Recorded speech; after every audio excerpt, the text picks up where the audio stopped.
Yeah, hey guys, how's it going? So I'm Mike Miltimore, and I don't know if you guys know me, but I'm a really nice guy.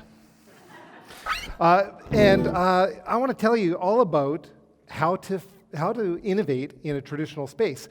But more importantly, what I'm going to talk about is, what do you think? Failing in a traditional space.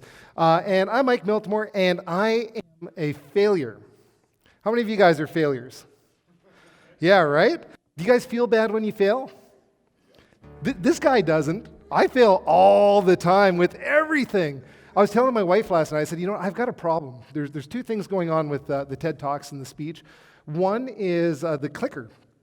I want to be able to play guitar, but I can't use a clicker. And the other thing is, laser pointer, just doesn't work. So I've come up with two inventions, and I think I'm going to take over the world with these two inventions. First is, every time I move my neck up and down, move it up, it's going to go back to the previous slide. Watch this. See? And I move it back down. There it is, and failing, and then there we are. See? So I've invented that. The laser pointer thing is another invention I did, and you can see this. Huh? And whenever you add a laser beam to anything, it's really cool, huh? So this is my story. I'm a failure, and I'm Mike Miltimore. Next slide, please. And you can see this. This is from my grade 7 newsletter. And I guess I was really concerned with the environment, and I wanted to make things better. And I thought, we produce so much waste. Somebody must have told me that. So I came up with a way of dealing with that waste. And I thought, I'll just boil it. Seems reasonable. And then that water, the steam that comes off of it, we'll condense it. We'll put sprinklers on our roof of our house, and it'll be a fire retardant. Huh? Does that sound awesome? Right? Yeah, and then the waste from that will burn, and it's just like, there it is, right there. That was a failure, too. I couldn't actually get anybody to invest on that one. But what I did eventually become a little bit successful with, and that's what I want to talk to you about, is my guitars. So I invented a new guitar, and I want to tell you about how it actually isn't a success. If you look at the number of times I failed trying to build this guitar, it actually is a failure, but successful failure. So traditional guitars, they use something we call a fixed neck. So I took a regular guitar and I did this to it for our patent agent, because you have to explain everything to patent people so they understand what's going on. And I just took a traditional guitar and I took the strut out of it. I took the back off of it so you can see how it's built. And you can see how the neck is glued on. There's all this heavy, heavy bracing in here, and the structure is all across here.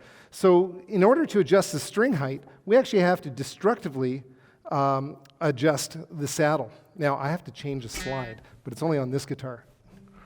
Okay, so when we go to adjust that saddle, we're doing destructive adjustments. So doing destructive adjustments means we take it all apart. It takes like 20, 30 minutes.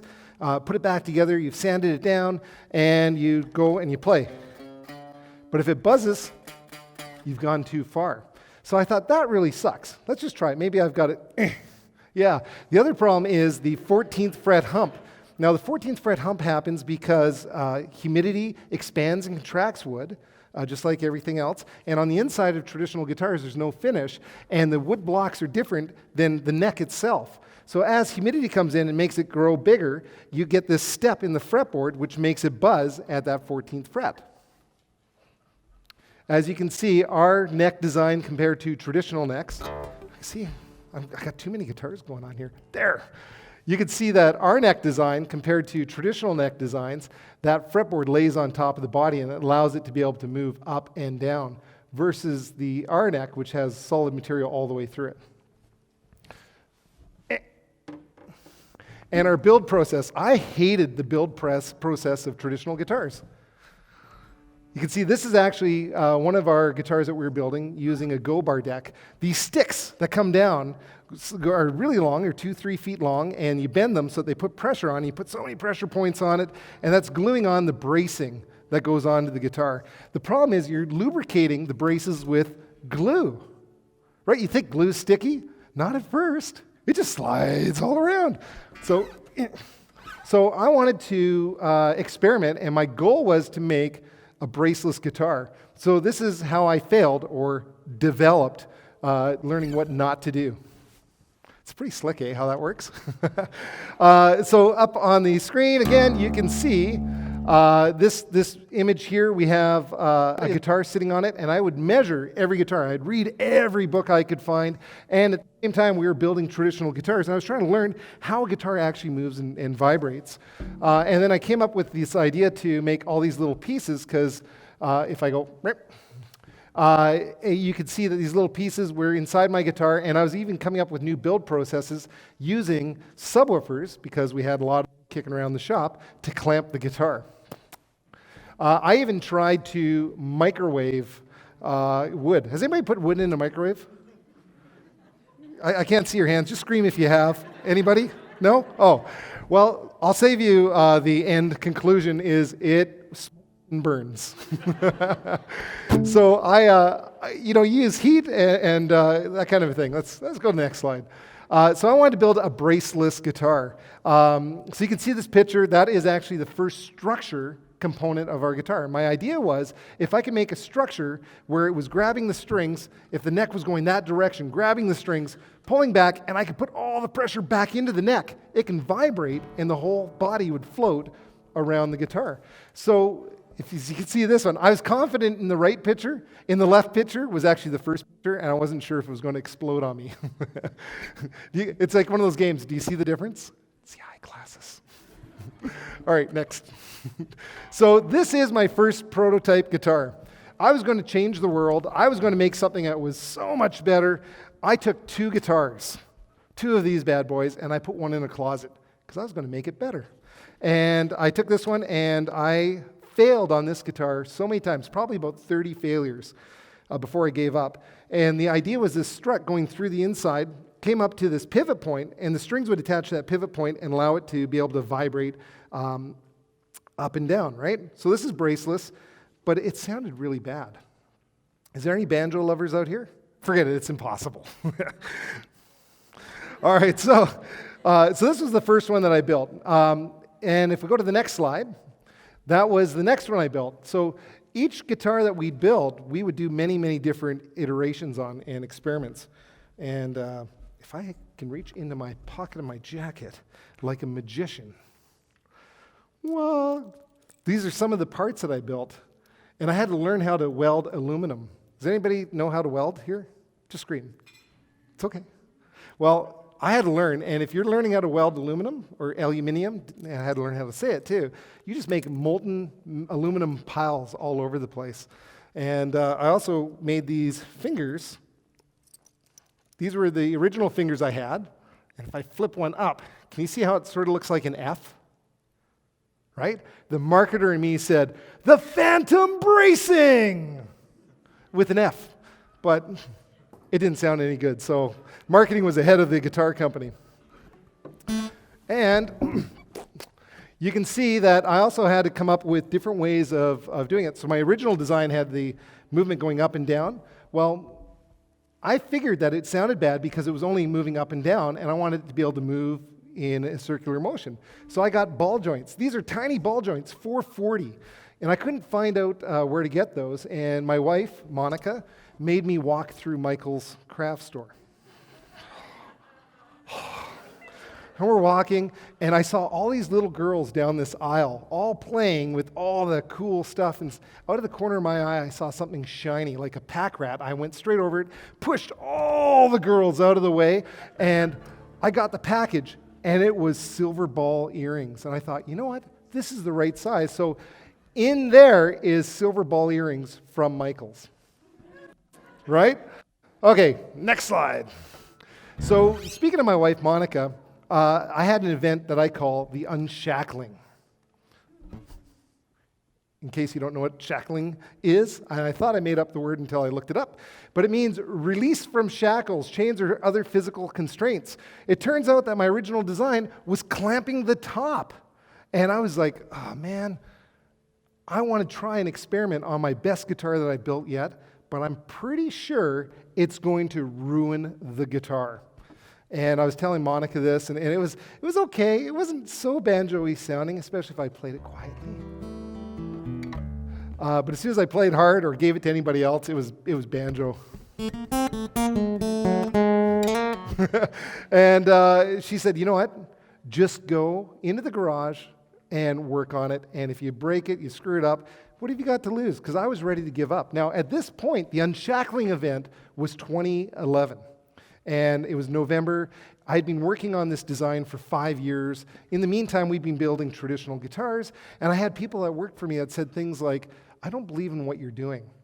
The only reason I'm doing this is because you pay me. And I was like, okay, we could do this, you know. And so I went into the shop. I brought my dog, my faithful companion. He sat there while I was working on the guitar. And I started to unshackle the guitar.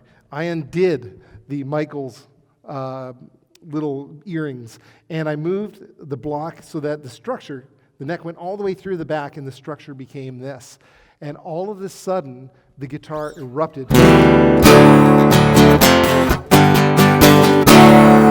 sound. And I was like, ooh, we're on to something. And I continued to innovate. I came up with this idea of skeletized bracing. The skeletized bracing takes all the mass away from the top so that it can vibrate more. That makes sense, right? If you want it to vibrate, make it not so heavy. That was a really big thing. And this is what we came up with. This is my patented neck system that any smart guy would have been able to do in probably a few months. This took me 6 years. And what's different about it is that the neck runs all the way through the inside of the guitar. This becomes structure, allowing us to have free floating guitar tops. Can you guys see how that moves? There's nothing to stop it from vibrating there. Plus, the neck is solid down to the last fret, so it eliminates the 14th fret hump. Yes. And because of that, we also noticed that we can move the neck in and out. So for the first time ever, we can actually tune a guitar all the way up the neck.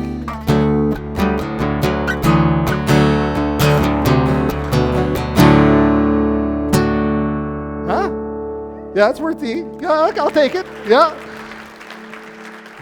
But we didn't stop there. I realized that by doing that, we had another problem, that if we adjusted the length of the strut, it would change the sound. So another failure. Why? And I realized that if I made that adjustable, I could then also change the length of the neck for intonation, but I could also adjust this little bolt down here. Now this little bolt does a really nifty thing. It actually lifts up on the neck and changes the angle of the neck so we can get perfect string height. So if you want it so that it plays really fast, like...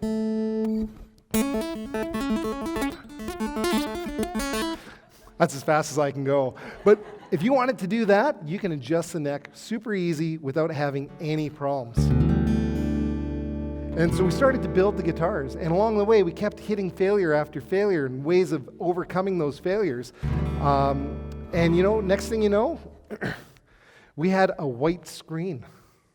Pretty exciting, right? This is a snowstorm. But before the snowstorm, this is what happened. So in 2012, I released the guitar design, and I got nominated for Young Entrepreneur of the Year for Canada. Now, did any of you guys vote for me? All right. Yes, perfect. Yeah.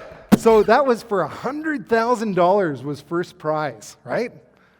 I thought that was really great. I started in last place, and I worked, and it was a social media thing, and I did everything I could do except for kiss babies. I thought that was kind of weird as a guitar builder. I took my car, I signed up, vote for Miltimore, BDC.ca, and I told the world. I had a laser pointed on a building saying, vote for Mike. I had all this stuff going on, and I went all the way up to first place. And then it went blind, and I ended in what my mom calls first loser. I got second place, which was school, which was okay. But, you know, we kept on working, and I have to make the sound. I don't know, it just feels right. This is something else that happened, too, not too long right after that. I had the same haircut as Premier Christy Clark. Yes. My mom said, you got to get a haircut. So I went in to her hairdresser, and her hairdresser said, you know what? Your mother's going to pay me to cut your hair.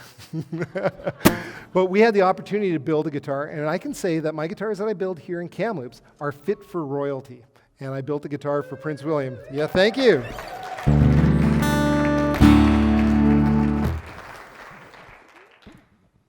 And not only that, but the industry has really loved what we're doing. And I'm really proud of this because they're 100% domestic woods. I don't believe in wasting wood. So we do everything, even making our own wooden guitar picks, which afterwards I'd be happy to give you one.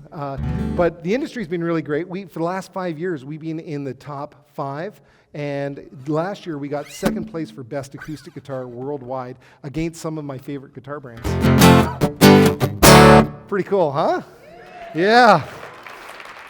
So what I'm trying to tell you guys is it's okay to fail, because failing is part of success. If you don't fail, you're not trying to succeed very hard. If you're not trying really hard to play something that you can't play, you're never going to get better as a musician. So it takes much failure to take over the world, one guitar at a time. And that's a Miltimoreism for you. So I'm Mike Miltimore, and this is my TED Talk, and I'd like to thank you guys for coming out and hearing what I have to do. And if you guys want guitar lessons, I'm probably not the guy, but I'm happy to talk to you about it. So thank you.